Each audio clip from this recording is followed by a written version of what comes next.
معاون نماینده دائمی بریتانیا در سازمان ملل میگوید که لندن از ارجاع پرونده نقض حقوق بشری طالبان به محکمه بین المللی حمایت می کند.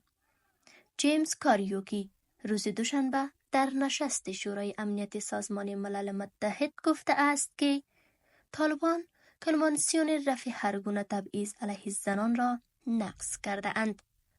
او افزوده که طالبان با دائمی کردن ممنوعیت آموزش دختران نشان داده اند که به اصول بین المللی حقوق بشر پایبند نیستند.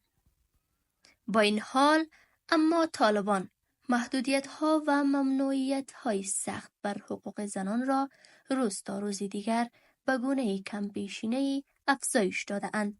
عملاً بر تشدید آن پافشاری دارند.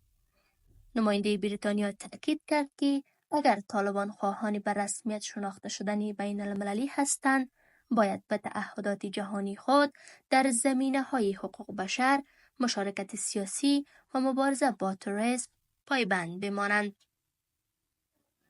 این در حالی است که طالبان در 4 سال گذشته محدودیت‌های شدیدی بر زنان افغان اعمال کرده اند.